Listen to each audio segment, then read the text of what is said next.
एक डायलॉग जो फिल्मों में अक्सर आपको सुनने को और देखने को मिलता है, वो डायलॉग है जब कभी बदमाश पुलिस उन्हें घेर लेती है तो एक बात कहती है कि भाई पुलिस ने तुम्हें चारों तरफ से घेर लिया, यदि बचने की या भागने की कोशिश की तो पुलिस तुम्हें गोलियों से भून कर रख देगी। मगर आज की कहानी में बिल्कुल उलट होता है। पुलिस की वैन जा रही है, गाड़ी जा रही है, 6 सिपाही होते हैं और 2 कैदी उसके अंदर बैठे हुए थे। नेशनल हाईवे पर जब वो गाड़ी चल रही थी तभी बदमाश उसमें गोली मारते हैं और टायर उसका पंचर कर देते हैं।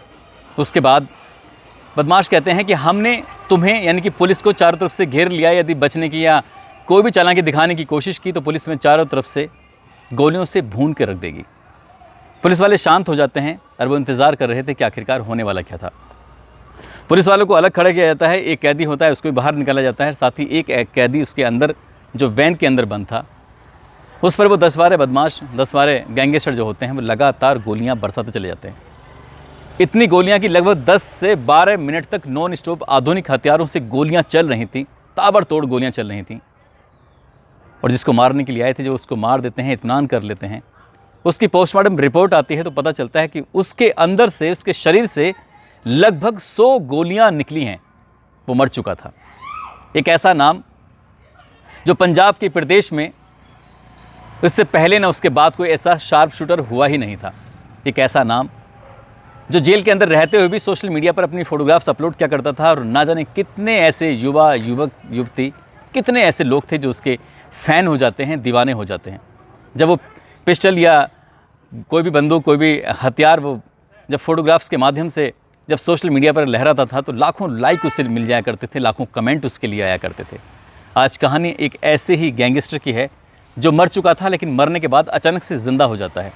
और जब ज़िंदा होता है तो लोग ये जानकर हैरान थे कि आखिरकार वो ज़िंदा क्यों हुआ था। आदाब, नमस्कार, सत श्री अकाल। मैं उस्मान सैफ़ी। आज की जो सच्ची घटना मैं आपको सुनाने जा रहा हूँ, ये सच्ची घटना है पंजाब प्रदेश का एक ज़िला है जालंधर और उसी का एक गांव लगता है कहलवा। दरअसल एक बालक 21 जून 1987 को पैदा होता है सुदर्शन सिंह और हरजिंदर कौर के घर के अंदर। उस बालक का नाम रखा जाता है सुखविंदर सिंह, लेकिन सुखविंदर को प्यार से सुक्का बोला करते थे। शायद ही इस कहलवा गांव में कोई भी ऐसा परिवार बचा होगा जो इस परिवार से कोई विदेश में नौकरी ना कर रहा हो। किसी ना किसी देश में जाकर वो नौकरी करता था, अपने परिवार का भरण पोषण करता था। और इस परिवार ने यानी कि सुदर्शन सिंह और जो इसकी पत्नी होती है हरजिंदर कौर, इन्होंने भी सपना देखा था कि हम भी विदेश जाएंगे और विदेश जाकर पैसे कमाएंगे। अपने 2 बेटे हैं, एक बेटे का नाम सुखविंदर सिंह है जिसे सुक्का बोलते हैं प्यार से, एक का नाम सोनू होता है। उनको भी साथ में लेके जाएंगे, विदेशी सरजमीन पर खूब सारे पैसे कमाएंगे, अपना नाम करेंगे। ऐसे ही सपने देख रहे थे और लगातार वो वीज़ा अप्लाई कर रहे थे।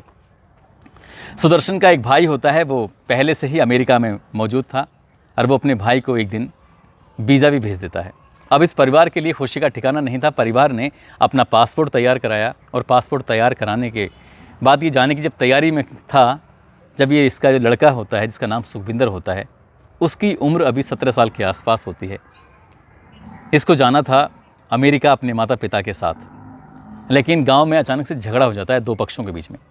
झगड़ा कुछ ऐसा ज़्यादा बढ़ जाता है और जब दोनों ही पक्ष थाने पहुंचते हैं, थाने पहुंचने के बाद इस लड़के का भी नाम लिखवा देते हैं। जो इस सुदर्शन का बेटा होता है सुखी, इसे प्यार से सुखी बोलते हैं, सुखी का नाम लिखवा दिया जाता है। सुखी नहीं जानता था कि उसके साथ ऐसा क्यों हुआ है, किसने किया है, जानबूझ के हुआ है, अपना आप हुआ है, इसे कुछ नहीं पता था। कोई लड़ाई झगड़े में नहीं था। हालांकि स्कूल लेवल पर कहीं छोटी मोटी किसी से झगड़ा हो जाए या कहीं कहा सुनी हो जाए तो एक अलग बात होती है, इतना बड़ा मैटर नहीं था। नाम लिखवाया गया। जब पासपोर्ट की इंक्वायरी आती है, इंक्वायरी से पता चलता है कि सुखी का पासपोर्ट बन गया ज़रूर है, लेकिन उसको वीज़ा मिलेगा नहीं क्योंकि उसके पास ऊपर आपराधिक मुकदमा जो दायर हो चुका। अब मुकदमे की वजह से वो कैसे जाए, लेकिन माँ बाप का सपना था। उन्होंने कहा कि ठीक है बेटा, तुम परेशान मत हो, तुम अपनी मौसी के पास चले जाओ, जो तुम्हारा भाई है सोनू, तुम भी दोनों मौसी के पास जाओ, वहीं रहना और हम लोग अमेरिका जा रहे हैं। जब मामला ठंडा हो जाएगा, जब तुम्हारे ऊपर जो जांच है वो बिल्कुल शांत हो जाएगी, तो उसके बाद फिर हम तुम्हें यहाँ से लेके चले जाएंगे। यही सोचकर वो निकले थे अमेरिका के लिए। माँ बाप अमेरिका पहुँच जाते हैं और दोनों भाई रह जाते हैं मौसी के पास। अब मौसी ही उनकी परवरिश कर रही, मौसी उनकी खाने पीने की व्यवस्था देखती थी, मौसी नहीं पढ़ाई की व्यवस्था भी देख रखती। अब वहाँ से पैसे आते थे, ये अपना काम कर रहे थे। एक बार एक शादी समारोह में जाते हैं सुखी, और वहाँ जाने के बाद उसे एक बेहद खूबसूरत लड़की मिलती है। इतनी खूबसूरत लड़की कि उस लड़की को देखते ही उसका दिल आ जाता है और यहीं से सोच लेता है कि इसके साथ जीना है, इसके साथ मरना है। यहीं से उसे प्यार भी हो जाता है। लेकिन दोनों बातचीत करते थे और प्यार के बीच में सिर्फ एक कमी थी। लड़का थोड़ा गरीब था और लड़की ज़्यादा अमीर थी। इतनी ज़्यादा अमीर कि इन दोनों का कोई मेल मिलाप नहीं था। हालांकि इस लड़के के पापा और मम्मी दोनों अमेरिका में रहते थे, तो थोड़ा सा रसूख उनका बढ़ जाता है, लेकिन उस लेवल पर रसूख नहीं बढ़ा था जिस लेवल पर उस लड़की का रसूख था। और उसकी ज़िंदगी में अभी सब कुछ ठीक ही चल रहा था।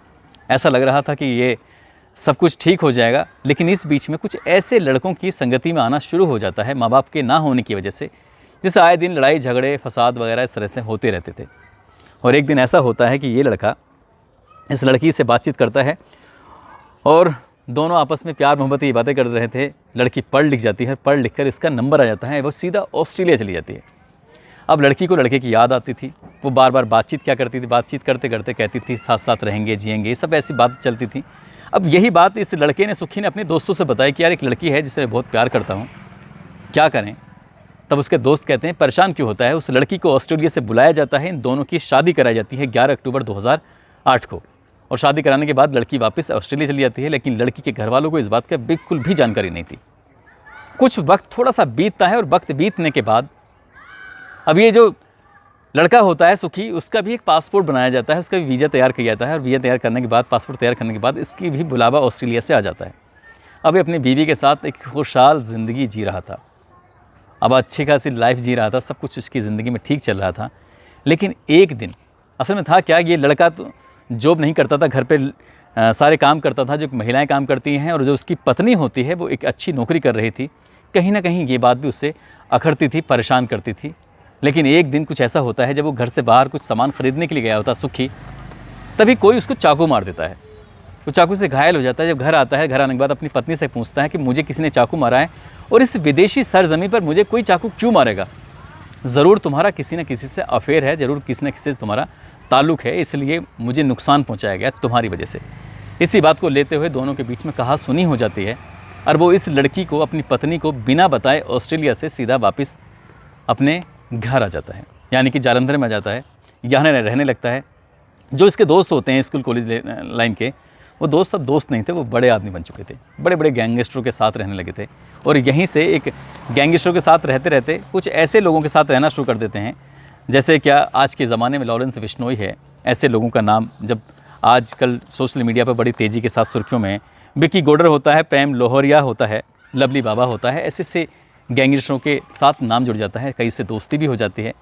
और दोस्ती होने के बाद ही कुछ वक्त ऐसा भी आता है कि उसको बिल्कुल भी इल्म नहीं था, उसको बिल्कुल भी जानकारी नहीं थी कि उसके साथ कुछ होने वाला है। दरअसल यहाँ उसने लूट डकैती जैसी या फिरौती इस तरह के काम करना शुरू कर दिया था, और उस पर लगातार मुकदमे बढ़ने लगते हैं। और एक दिन एक अदालत में एक कार्रवाई चल रही थी। कार्रवाई के दौरान उसका एक दोस्त होता है, इसका नाम होता है लवली बाबा। लवली बाबा से बातचीत चल रही थी। लवली बाबा से बातचीत करने के दौरान ही अचानक ही भरी अदालत के अंदर बातचीत के दौरान ही इस सुखी को वो लवली बाबा थप्पड़ मार देता है। थप्पड़ मारना होता है जिसके सामने वो कहता है कि इस थप्पड़ का बदला लिया जाएगा, तुम बच सको तो बच के देख लेना। सुखी का भी एक नाम बढ़ रहा था, लगातार उस पर मुकदमे बढ़ रहे थे, कई हत्याओं के मुकदमे उस पर हो चुके थे। लेकिन जब धमकी दी गई तो उस धमकी के बदले में उसने, जब वो विधिपुर 2010 की बात है, विधिपुर जिम में ये लवली बाबा था, तो इसी बीच में मौका पाते ही वो उसको गोलियों से भून देता है। सुखी इसको गोलियों से भून देता है, इसको मौत के घाट उतार देता है। और इसी साल बीजेपी का एक नेता होता है, फगवाड़ा गांव के पूर्व प्रधान यानी कि गुरु दर्शन ढिल्लो, उसको AK-47 से भून देता है। धीरे धीरे इसका वर्चस्व था वो लगातार बढ़ रहा था और पुलिस इसके पीछे पड़ जाती है।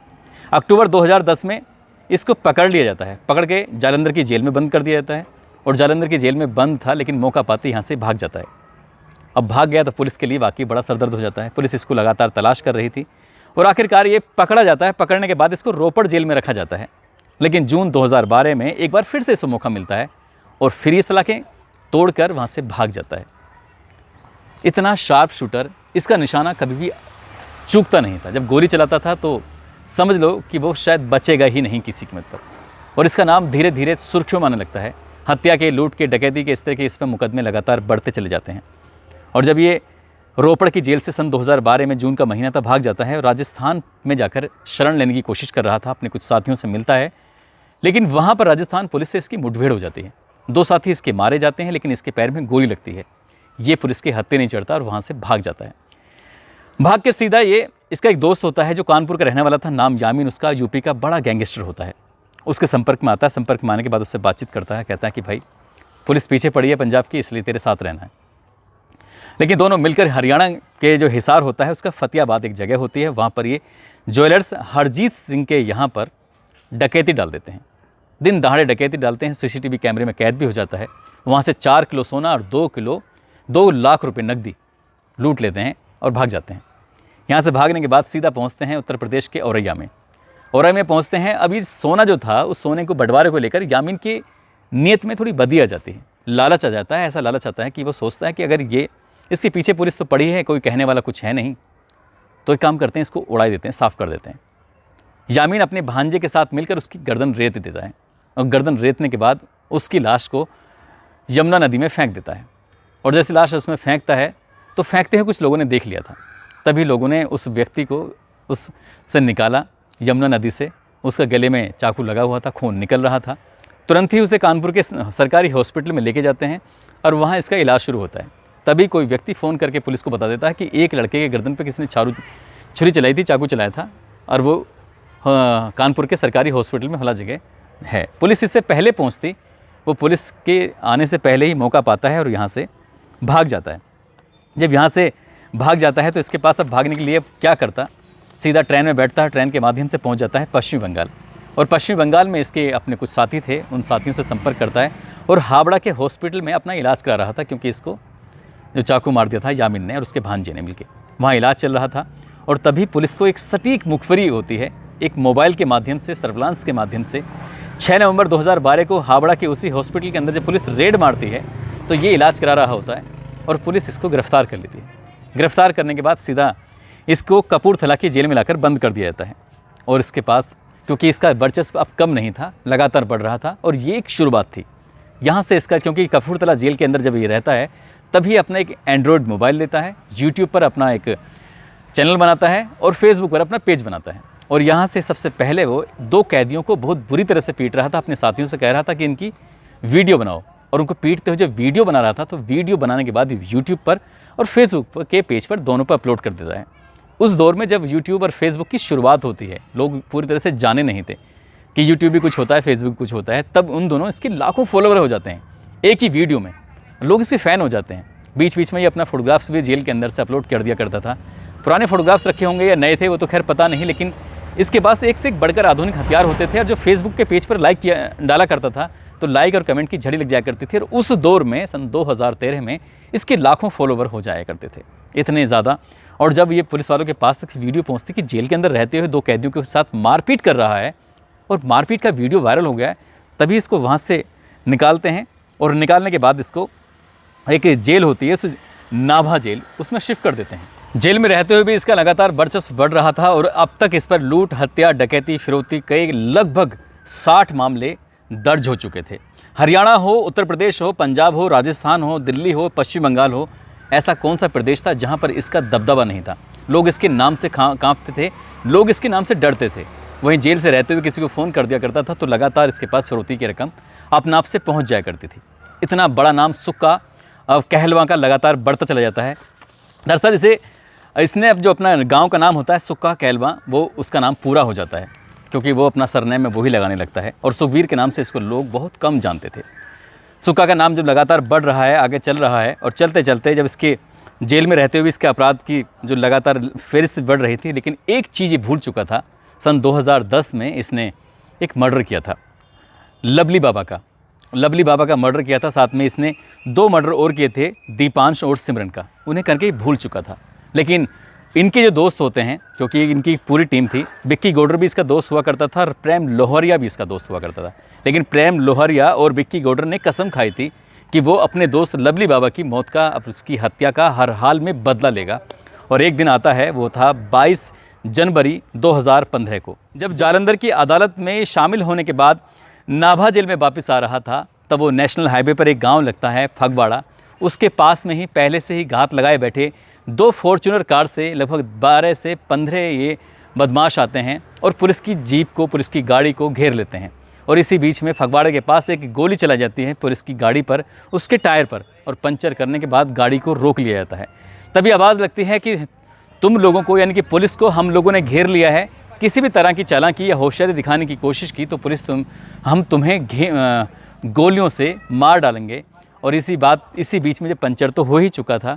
इसमें 2 कैदी होते हैं, 6 पुलिस वाले होते हैं। 6 पुलिस वालों को और 1 कैदी को अलग रखा जाता है और उसके बाद ये लगातार 12, 13, ये 15 बदमाश होते हैं, ये गोलियां चलाना शुरू कर देते हैं। लगातार गोली चल रही थी और गोली चलते चलते लगभग 10 से 12 मिनट हो जाते हैं और पता चलता है कि जो सुक्की कहलवा है उसका जो टेरर था, उसका जो इतिहास था, वो हमेशा हमेशा के लिए उसका चैप्टर पूरी तरह से बंद हो चुका था, क्योंकि उसको उन्होंने मार दिया था। मारने के बाद जब ये पोस्टमार्टम होता है तो उससे पता चलता है कि उसके शरीर से लगभग 100 गोलियां निकाली जाती हैं। उन्होंने आधुनिक हथियारों से लगातार इतनी सारी गोलियां चलाई थी।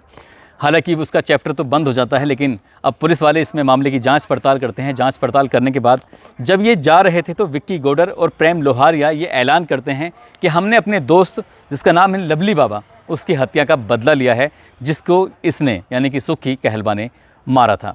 वक्त थोड़ा आगे बढ़ता है, सन 2018 का वक्त आता है और पुलिस से मुठभेड़ होती है। पुलिस से मुठभेड़ में ये दोनों, विक्की गौडर और उसका साथी जो होता है प्रेम लोहारिया, दोनों मारे जाते हैं। लेकिन बाकी जो 11 लोग होते हैं, मामला अदालत पहुंचता है, पुलिस इसकी जांच करती है और जांच करने के बाद अदालत में कुछ इस तरह के सबूत पेश किए जाते हैं जिससे ये मामला कमज़ोर पड़ जाता है और 11 के 11 जो आरोपी होते हैं वो बाइज़्ज़त बरी हो जाते हैं, छूट जाते हैं। लेकिन उसमें जो 2 फॉर्च्यूनर थी, इस्तेमाल करने में एक फॉर्च्यूनर पुलिस वाले के घर पे मिलती है, इंस्पेक्टर के घर पे मिली थी और अदालत में सिर्फ एक ही फॉर्च्यूनर को दिखाया गया था। तो उससे ये भी पता चलता है कि सुक्की कहलवा को मरवाने में यहाँ केवल गैंगस्टर का ही हाथ नहीं बल्कि पुलिस का भी हाथ था और उसका चैप्टर हमेशा के लिए ख़त्म कराने में गैंगस्टर ही नहीं बल्कि पुलिस ने भी कहीं ना कहीं साजिश चली थी, चाल चली थी। अब उसमें कितना सच है कितना झूठ है ये तो खैर हम नहीं बता सकते, लेकिन जितना भी हुआ था वो वाकई अपना आप में हैरान करने वाला था, परेशान करने वाला था। सन 2020 आता है और सन 2020 में एक फ़िल्म बनाई जाती है शूटर के नाम से और ये फ़िल्म बनाई जाती है सुक्की कहलवा के लिए ऊपर, उसकी ज़िंदगी के ऊपर। और जैसे ही फिल्म सिनेमाघरों में रिलीज़ होने वाली थी, इसकी तारीख मुकर्रर की गई, तो एक बार सोशल मीडिया पर इसका नाम बहुत तेज़ी के साथ आने लगता है। उसमें लिखा हुआ था कि सुक्की कहलवा ज़िंदा है, आज भी जीवित है, जबकि उसको 100 गोलियाँ उसके शरीर से निकली थी, वो ज़िंदा कैसे हो सकता था। और जैसे ही ये बात आती है, ये बात पंजाब की सरकार तक पहुँचती है, वहाँ के मुख्यमंत्री तक पहुँचती है, तो वो इस फिल्म जिसका नाम होता है शूटर, इसकी रिलीज़ पे रोक लगा देते हैं, कहीं ऐसा ना हो युवाओं में उस बात का कोई गलत असर जाए। लेकिन आज भी सोशल मीडिया हो या कोई भी और अन्य प्लेटफॉर्म हो, जब सुक्की कहलवा का नाम सामने आता है तो उसका नाम बड़े अदब के साथ लिया जाता है। न जाने कितने युवा ऐसे हैं जो उसे आज भी अपना फ़ैन मानते हैं, उसे अपना आज भी आदर्श मानते हैं। दोस्तों, इस पूरे घटनाक्रम को सुनाने का उद्देश्य किसी को परेशान करना नहीं है, किसी का दिल दुखाना नहीं है, बल्कि आपको जागरूक करना है, आपको सचेत करना है। आप जहाँ भी रहें अपना ख्याल रखें, सुरक्षित रहें। जय हिंद, जय भारत।